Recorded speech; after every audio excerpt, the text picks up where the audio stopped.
जैसा कि हम लोग क्या पढ़ रहे हैं, हम लोग पढ़ रहे हैं बायोकेमिस्ट्री। चल नहीं रहा है मार्कर। क्या पढ़ रहे हैं? बायो केमिस्ट्री पढ़ रहे हैं। बायोकेमिस्ट्री में आज का जो लेक्चर है, लेक्चर मेरा 2 होने वाला है। लेक्चर 2 ये बी फार्मा लेवल का सब्जेक्ट, ठीक है। लेक्चर 2 होने वाला है। तो बायोकेमिस्ट्री में हम लोग क्या पढ़ रहे हैं? देखो बायोकेमिस्ट्री क्या होती है, जैसे कि बायोकेमिस्ट्री एक ऐसा सब्जेक्ट होता है जिसमें हम लोग केमिकल्स के बारे में जानते हैं, ऐसे केमिकल्स जो एक ह्यूमन बॉडी के अंदर बनता है। जैसे मेटाबॉलिज्म होते हैं ना, मेटाबॉलिज्म की पूरी स्टडी हम लोग किसमें पढ़ते हैं? बायोकेमिस्ट्री। केमिकल का बनना और केमिकल का टूटना एक लिविंग ऑर्गेनिज्म के अंदर, वही क्या कहलाता है? बायोकेमिस्ट्री। उसी के बारे में पूरा अध्ययन हम लोग किसमें करते हैं? बायोकेमिस्ट्री। तो बायोकेमिस्ट्री में केमिकल्स क्या होते हैं? केमिकल्स मतलब क्या अलग से केमिकल हमारे बॉडी में आते हैं?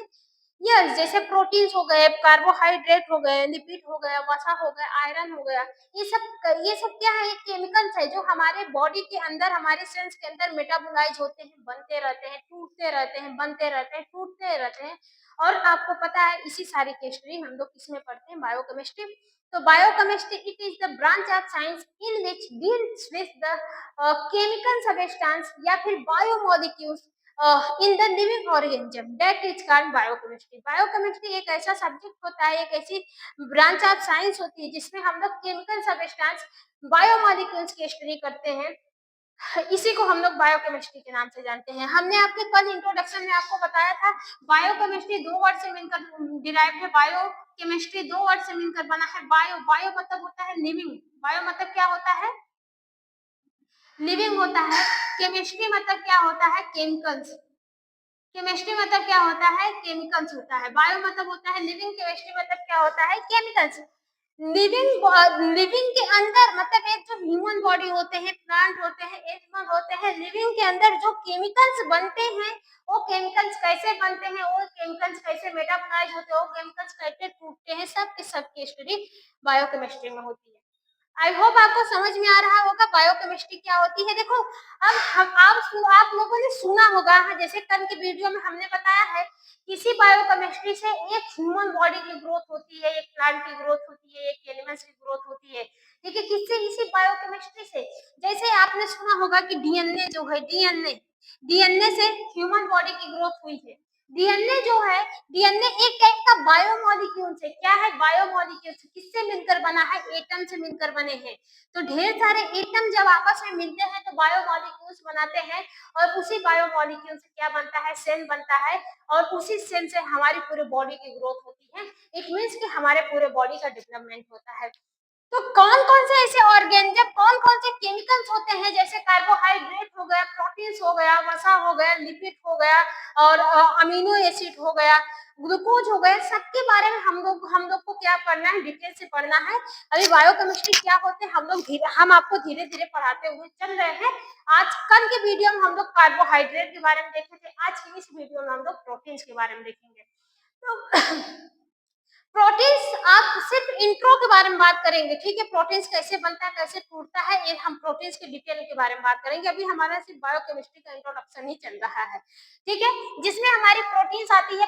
दूसरा कौन सा है? चौथा कौन सा है? प्रोटीन्स है। Proteins are the largest molecules made up of the amino acid. आपको पता है कि प्रोटीन जो होते हैं लार्जेस्ट मॉलिक्यूल्स होते हैं, मतलब कि 21 अमीनो एसिड की चेन से मिलकर प्रोटीन बना होता है। 21 अमीनो एसिड की चेन आपस में मिलती है तो क्या बनाती है? प्रोटीन बनाती है। ये आपको पता है। अब ये 21 अमीनो एसिड चेन आपस में जो जुड़ती है, किसके थ्रू जुड़ती है? एक अमीनो, ये जो प्रोटीन, जो अमीनो एसिड की चेन है, 21 अमीनो एसिड की चेन आपस में मिलकर प्रोटीन बनाती है। इसलिए प्रोटीन जो है लार्जेस्ट मॉलिक्यूल है। प्रोटीन्स का डाइजेशन 3 भागों में होता है। पहले वो पेट में टूटता है, फिर स्टमक में टूटता है, पहले माउथ में टूटता है, पेट में टूटता है, फिर हमारे स्मॉल इंटेस्टाइन में टूटकर तब जाके उसका एब्जॉर्प्शन होता है। तो मेरा यही कहने का मतलब है कि जो प्रोटीन्स होते हैं ये लार्जेस्ट मॉलिक्यूल्स होते हैं, लार्जेस्ट कंपोनेंट होते हैं। ये किससे मिलकर बने होते हैं? 21 अमीनो एसिड की चेन से। मतलब 21 अमीनो एसिड की चेन जब आपस में जुड़ती है तो क्या बनाती है? प्रोटीन्स बनाती है। लेकिन यही 21 अमीनो एसिड को आपस में जुड़ने के लिए जिस चेन की जरूरत पड़ती है, या फिर जिसके थ्रू जुड़ती है उसको पेप्टाइड बॉन्ड के नाम से जानते हैं। मतलब ये दोनों 21 अमीनो एसिड आपस में जो जुड़े रहते हैं वो किसके थ्रू जुड़े रहते हैं, पेप्टाइड बॉन्ड के थ्रू जुड़े रहते हैं। ठीक है, समझ में आ रहा है। फिर function of the proteins, protein के फंक्शन की बात करें, समझ में आया प्रोटीन्स क्या होती है। प्रोटीन्स बायोकेमिस्ट्री का, बायोमॉलिक्यूल्स का एक लार्जेस्ट कंपोनेंट होता है जो कि 21 अमीनो एसिड की चैन से मिलकर बना होता है। ये अमीनो एसिड आपस में जुड़ी होती है, आपस में कंबाइन होती है with the help of peptidoglycan की चैन, पेप्टाइड की चैन। ठीक है, फंक्शन की बात करें तो प्रोटीन्स का क्या क्या फंक्शन रहता है। सबसे पहले प्रोटीन्स जो हमारे बॉडी ग्रोथ और डेवलपमेंट के लिए इंपॉर्टेंट है, याद रखिएगा प्रोटीन्स किसके किसके लिए इंपॉर्टेंट है, ग्रोथ और डेवलपमेंट के लिए इंपॉर्टेंट है। हार्मोन्स फॉर्मेशन, हमारे बॉडी में कुछ ऐसे हार्मोन्स भी होते हैं जो किसके थ्रू फॉर्म होते हैं, प्रोटीन्स के थ्रू भी फॉर्म होते हैं। हार्मोन्स का फॉर्मेशन भी किसके थ्रू होता है, प्रोटीन्स के थ्रू होता है। ट्रांसपोर्ट ऑफ द सब्सटेंस, और कुछ ऐसे सब्सटेंस होते हैं जिसकी डिलीवरी होती है, जैसे ड्रग हो गया, ड्रग हो गया। अब इस सेल मेम्ब्रेन के ऊपर कुछ प्रोटीन, ऐसे प्रोटीन नुमा संरचना लगता है जो वाटर सॉल्युबल ड्रग रहते हैं। ये प्रोटीन इसको पकड़ता है और इसमें बाइंड करके वो सेल के इस वाले भाग में छोड़ देता है। तो कुछ ऐसे सब्सटेंस होते हैं जो कैरियर बॉडी के थ्रू ट्रांसफर होते हैं, जैसे लिपिड सॉल्युबल दवा आसानी से सेल मेम्ब्रेन को क्रॉस कर जाती है, लेकिन वाटर सॉल्युबल दवा क्रॉस नहीं कर पाती है। तो क्या वाटर सॉल्युबल दवा हमारे सेल के अंदर नहीं पहुंचेगी, हमारे बॉडी के ब्लड के अंदर नहीं पहुंचेगी, जाती है किसके थ्रू जाती है, प्रोटीन के थ्रू जाती है। प्रोटीन से बने कुछ कैरियर बॉडीज होती है जो सेल्स के ऊपर प्रेजेंस रहती है, वो दवा को, मेडिसिन को, सब्सटेंस को, न्यूट्रिशंस को कैरी करके सेल के अंदर ट्रांसफर करने का काम करती है। ऐसे सब्सटेंस जो वाटर सॉल्युबल हो वो किसके थ्रू ट्रांसफर होते हैं, प्रोटीन के थ्रू भी ट्रांसफर हो जाते हैं। ठीक है, इम्यून डिफेंस, इसके अलावा हमारे इम्यून डिफेंस मतलब होता है बचाव करना। ये हमारे इम्यून सिस्टम को भी कुछ हद तक प्रोटेक्शन प्रोवाइड करवाता है, उसको मजबूती प्रदान करवाता है। ठीक है, फिर मसल्स कॉन्ट्रैक्शन, हमारी मसल जो कॉन्ट्रैक्ट कर रही है, मूव कर रही है, वो किसके थ्रू होता है, प्रोटीन्स के थ्रू होता है। जिम करने वाले देखो प्रोटीन्स खूब खाते हैं ताकि उनकी मसल्स गेन हो जाए, मसल्स कॉन्ट्रैक्ट कर जाए और मसल्स एकदम प्रॉपर तरीके से क्या हो जाए, ठोस हो जाए, लोहे जैसा बन जाए। तो कौन बनाता है, प्रोटीन ही बनाता है। प्रोटीन से मसल्स कॉन्ट्रैक्शन में मदद करता है। जिम करने वाले प्रोटीन्स का गेन, प्रोटीन्स बहुत तेज खाते हैं ताकि उनकी मसल्स बनी रहे। बात समझ में आई। मसल्स को कॉन्ट्रैक्ट करने में, मसल्स के फॉर्मेशन में भी मदद करता है। एग्जाम्पल की बात करें तो कौन कौन सी प्रोटीन्स होती है, जैसे कि हीमोग्लोबिन जो प्रोटीन्स होती है कहाँ पे पाई जाती है, ब्लड में पाई जाती है। किस ब्लड में पाई जाती है, आरबीसी की ब्लड में पाई जाती है। किस ब्लड में पाई जाती है, आरबीसी की ब्लड में पाई जाती है। हीमोग्लोबिन की जो प्रोटीन्स होती है किसमें पाई जाती है, हर आरबीसी की ब्लड में पाई जाती है। इसका मेन काम क्या रहता है, ये ब्लड को रेड रंग प्रोवाइड करवाती है, मतलब ब्लड को रेड बनाने में मदद करती है। इसके अलावा ऑक्सीजन का परिवहन करवाने में मदद करती है। इसके अलावा बॉडी को, या फिर जो ह्यूमन बॉडी बॉडी को लोहे जैसा बनाती है, एकदम बॉडी को, मसल्स को एकदम मजबूत बनाने का काम करती है। कौन, हीमोग्लोबिन। हीम मतलब होता है आयरन, तो आयरन, लोहे को किस नाम से जाना जाता है, आयरन। लोहा मजबूत होता है, एकदम लोहा लोहे की तरह होता है, तो ये हीमोग्लोबिन में आयरन होता है। वो आयरन हमारे बॉडी को, हमारे मसल्स को लोहे जैसा बनाने का काम करते हैं, इसलिए जिम वाले ज्यादा से ज्यादा देते हैं। जिम वाले की बॉडी देखो ना, एकदम ठोस रहती है, इसे पकड़ लोगे ना पिचकेगा नहीं। जैसे अभी हमारा पकड़ लो, देखो पिचक जा रहा है, उन लोग की मसल्स इतनी टाइट रहती है ना कि पकड़ लोगे तो पिचकेगा ही नहीं, मतलब एकदम टाइटली लोहे जैसी जकड़ जाती है। ठीक है, समझ में आ रहा है।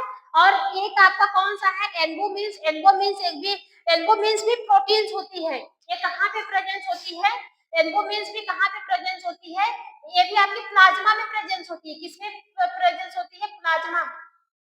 एल्बुमिन किसमें प्रेजेंस होती है, प्लाज्मा में। देखो यही एल्बुमिन होता है जो बॉडी के टेम्परेचर को बना के रखता है। ये एल्बुमिन कहाँ में, प्लाज्मा में प्रेजेंस होती है। ये वाटर ऑस्मोटिक नेचर की होती है। किस नेचर की होती है, ऑस्मोटिक नेचर की होती है।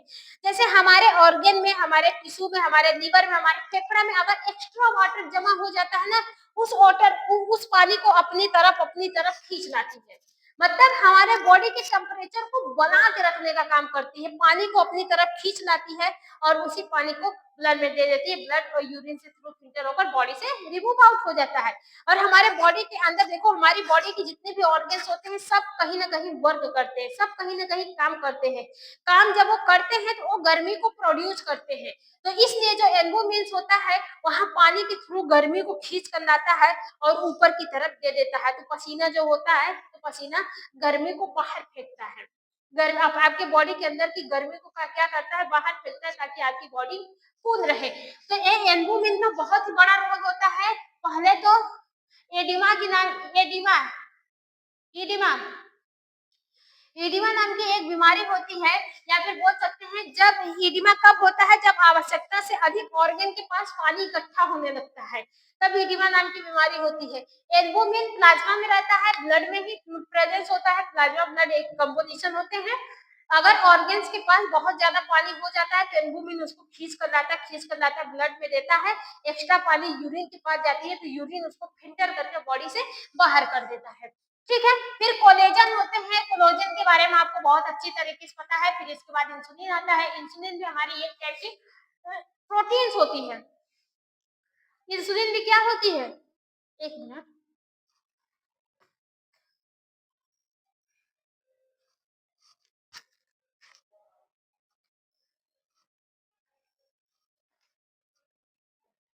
इंसुलिन भी क्या होती है, इंसुलिन भी एक टाइप की प्रोटीन्स होती है। इसका मेन काम क्या रहता है, ये ग्लूकोज को डाइजेस्ट करती है। ग्लूकोज को डाइजेस्ट करती है। जैसे ग्लूकोज कौन सा, ग्लूकोज क्या होता है, ग्लूकोज अगर आपके ब्लड में ज्यादा हो जाए, ग्लूकोज ब्लड में रहता है, जब ब्लड में ग्लूकोज का कंसंट्रेशन ज्यादा हो जाता है तो एक बीमारी होती है जिसको हम लोग शुगर के नाम से जानते हैं। किसके नाम से जानते हैं, शुगर के नाम से जानते हैं। कब होता है, जब ग्लूकोज का कंसंट्रेशन ब्लड में ज्यादा होता है। तो इसी ग्लूकोज को डाइजेस्ट कौन करता है, इंसुलिन। जब इंसुलिन का सिक्रीशन कम हो जाता है या फिर इंसुलिन कम बनने लगता है तो ग्लूकोज आपके बॉडी में ज्यादा बनने लगता है, आपके ब्लड में ज्यादा बढ़ जाता है, तो शुगर की बीमारी होती है। ठीक है। फिर एंटीबायोटिक है। एंटीबायोटिक ऐसे कंपोनेंट्स होते हैं जो कि प्रोटीन से ही बने होते हैं। ये क्या करते हैं, ये एंटीजन से बाइंड करते हैं। जो भी फॉरेन चीजें आपके बॉडी में चली जाती है वो एज ए एंटीजन की तरह वर्क करती है। तो एंटीबॉडीज कौन बनाता है, इम्यून सिस्टम बनाता है। एंटीबॉडीज को कौन बनाता है, इम्यून सिस्टम। इम्यून सिस्टम जब हम आपको पढ़ा रहे थे तो बोले थे इसमें होता है एक लिम्फोसाइट्स। लिम्फोसाइट्स के पास एक होता है टी सेल्स, एक होता है बी सेल्स। टी सेल्स और बी सेल्स। टी सेल्स जो होता है एक एंटीबॉडी को बनाने का मदद करता है, फॉर्मेशन करवाता है। किसका, एंटीबॉडीज। एंटीबॉडीज कौन फॉर्मेशन करवाता है, टी सेल। मतलब टी सेल एंटीबॉडीज बनाता है, B cell T cell antibodies बना के उसको खत्म करता है। बी सेल आती है तो उसकी सफैया कर देती है, मतलब बाइंड करके उसको खत्म करके उसको साफ करके रफा दफा कर देती है। जैसे अगर किसी की मौत हुई तो ऐसे छोड़ेंगे नहीं सबूत, छोड़ेंगे तो बदबू आएगा, सनन गदन होगा, बहुत टाइप की प्रॉब्लम होगी। वैसे जब कोई भी एंटीजन हमारे बॉडी में एंटर करता है तो टी सेल उसको उसके प्रति एक एंटीबॉडीज बनाती है, बाइंड करके उसको खत्म करती है। तो बी सेल आती है, उसकी सफैया करती है ताकि वो सड़ ना जाए, गल ना जाए। गलेगा सड़ेगा तो बदबू करेगा, एक अलग से इन्फेक्शन होगा। तो उसकी क्वारी किसके पास रहती है, बी सेल के पास रहती है। ठीक है। तो आई होप आपको प्रोटीन्स के बारे में समझ में आया होगा। प्रोटीन जो होते हैं ये हमारे लार्ज मॉलिक्यूल्स होते हैं जो 21 अमीनो एसिड की चेन से मिलकर बने होते हैं। ठीक है। ये हमारे फंक्शन की बात करें, सॉरी, जो 21 अमीनो एसिड चेन होते हैं वो पेप्टाइड चेन के थ्रू जुड़े होते हैं। फंक्शन की बात करें तो ग्रोथ और डेवलपमेंट के लिए इंपॉर्टेंस है, हार्मोन फॉर्मेशन के लिए इंपॉर्टेंस है, ट्रांसपोर्ट कुछ सबस्टांस होते हैं जो कुछ ऐसे भी प्रोटीन्स होते हैं जो सबस्टांस के सेल के अंदर सेल के बाहर ट्रांसपोर्ट करने में मदद करते हैं। इम्यून डिफेंस के लिए इंपॉर्टेंस है, मसल्स कॉन्स्ट्रक्शन के लिए इंपॉर्टेंस है। एग्जाम्पल की बात करें तो कौन कौन से प्रोटीन्स होते हैं, हीमोग्लोबिन होगा, एल्बुमिन होगा, कोलेजन होगा, इंसुलिन होगा, एंटीबायोटिक होगा। लेवल ऑफ प्रोटीन्स की बात करें तो प्राइमरी स्ट्रक्चर्स होते हैं, सेकेंडरी स्ट्रक्चर, टर्सरी स्ट्रक्चर और आपके क्वाटरनरी स्ट्रक्चर्स। प्रोटीन 4 पार्ट में होते हैं, primary structures, secondary structures, tertiary structures और क्वाटरनरी स्ट्रक्चर्स। फिर इसके बाद पांचवा कौन सा आता है, पांचवा आ जाता है आपका लिपिड और द ग्रुप ऑफ वाटर। जो लिपिड होता है एक किसका क्या होता है, ग्रुप ऑफ वाटर होता है, एक वाटर का ग्रुप होता है। Insoluble organic compound, insoluble organic compound जैसे लिपिड क्या होता है, लिपिड एक टाइप का ग्रुप ऑफ वाटर होता है, इसमें कंटेन रहता है इनसॉल्युबल ऑर्गेनिक कंपाउंड, जैसे फैट हो गया, ऑयल हो गया, ठीक है। मतलब फैट और ऑयल्स इसमें इमिसिबल रहते हैं, इनसॉल्युबल रहते हैं, किसमें, वाटर में। पहले लिपिड क्या है, लिपिड वाटर है, ग्रुप ऑफ वाटर है, ग्रुप ऑफ वाटर है। लिपिड क्या है, ग्रुप ऑफ वाटर है। इसमें क्या क्या मिला रहता है, इसमें क्या क्या मिला रहता है, फैट मिला रहता है और आपके ऑयल्स मिले रहते हैं, तब ये दोनों आपस में मिलकर क्या बनाते हैं, लिपिड बनाते हैं। एग्जाम्पल की बात करें तो जैसे फैटी एसिड हो गया, ठीक है, टाइग्लाइस ट्राइग्लाइसराइड हो गया और फॉस्फोलिपिड हो गया। फैटी एसिड, ट्राइग्लाइसराइड और फॉस्फोलिपिड ये आपके आते हैं। फिर इसके बाद कोलेस्ट्रॉल हो गया, स्टेरॉइड हो गया। लिपिड में क्या क्या आते हैं, फैटी एसिड, ठीक है, ट्राइग्लाइसराइड आते हैं, फॉस्फोलिपिड आते हैं, ठीक है,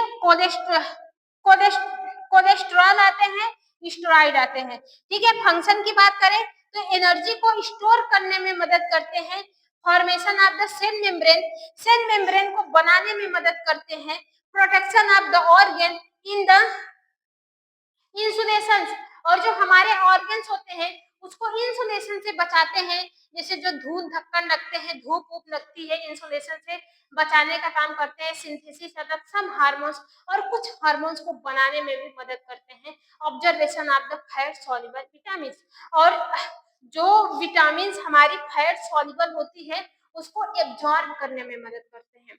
कौन भाई, लिपिड। लिपिड क्या होते हैं, फिर से देख लीजिए लिपिड को। लिपिड क्या, लिपिड सीधा सीधा बोल रहा है, लिपिड जो होते हैं वो क्या होते हैं, लिपिड एक टाइप का ग्रुप ऑफ वाटर होता है। लिपिड क्या होता है, एक टाइप का ग्रुप ऑफ वाटर होता है। इसमें इनसॉल्युबल कंपोनेंट्स मिले होते हैं। इनसॉल्युबल कंपोनेंट जैसे कि फैट हो गया और आपका ऑयल हो गया, कुछ फैट और ऑयल्स वाटर में मिले होते हैं। एग्जांपल की बात करें तो कौन कौन से कंपाउंड्स हमारे लिपिड्स होते हैं, तो फैटी एसिड लिपिड में आएगा, ट्राइग्लाइसराइड लिपिड में आएगा, फॉस्फोलिपिड भी किसमें आएगा, लिपिड में, कोलेस्ट्रॉल भी लिपिड में, स्टेरॉइड भी। तो ग्रुप ऑफ ऑर्गन, मतलब ऐसे ग्रुप ऑफ वाटर्स होते हैं जिसमें लिपिड और ऑयल्स का कॉम्बिनेशन रहता है, वाटर में इमिसिबल रहते हैं, ठीक है। जैसे एग्जांपल की बात करें तो फैटी एसिड आपका लिपिड में आएगा, ट्राइग्लाइसराइड लिपिड में आएगा, फॉस्फोलिपिड लिपिड में ही आएगा, और आपका कोलेस्ट्रॉल और स्टेरॉइड भी किसमें आएगा, लिपिड में आएगा। और इसके देख लीजिए ये जो फॉस्फोलिपिड होती है, फॉर्मेशन फंक्शन की बात करें तो एनर्जी को स्टोरेज करने में मदद करता है, formation of the cell membrane. सबसे बड़ी इंपॉर्टेंस ये है कि जो सेल मेम्ब्रेन होती है वो किससे ही बनती है, फॉस्फोलिपिड बाइलेयर से मिलकर बनी होती है, इसलिए इसका नेचर क्या होता है, लिपिड नेचर का होता है, ठीक है। इसके अलावा protection of the organ insulation, जो ऑर्गन्स होते हैं उसको धूल धक्कर से या फिर सूर्य की रोशनी से प्रोटेक्शन प्रोवाइड करवाता है, और कुछ ऐसे हार्मोन्स होते हैं जिसको सिंथेसिस करने में मदद करता है, और जो विटामिन होती हैं, जो फैट सॉल्युबल विटामिन होती हैं उसका एब्जॉर्प्शन करवाने में लिपिड मदद करता है। तो दोस्तों आज के लिए इतना ही। आई होप आपको समझ में आया होगा। तो ये आपकी बीएससी ओटी जो सब्जेक्ट होते हैं, बीएससी ओटी एक कोर्स होता है, उसमें इंपॉर्टेंस हो सकता है, और हमारे बी फार्मा डी फार्मा वाले बच्चे भी पढ़ सकते हैं। तो कोई भी बच्चा हो इस सब्जेक्ट को पढ़ सकता है। बाकी अभी हमारा इंट्रोडक्शन ही चल रहा है, इंट्रोडक्शन में 2-3 ऑर्गन के बारे में, 2-3 केमिकल्स के बारे में देखे हैं। पहले वाले वीडियो में कार्बोहाइड्रेट के बारे में देखे थे, आज के इस वीडियो में प्रोटीन और लिपिड के बारे में देखते हैं। अब आगे देखते हैं कौन सा है। तो आज के लिए इतना ही। आई होप आपको समझ में आया होगा। बाकी जिन किसी को भी नहीं समझ में आया कमेंट करके पूछ सकता है, मैं रिप्लाई देने की पूरी कोशिश करूंगी। बाकी मिलते हैं नेक्स्ट वीडियो।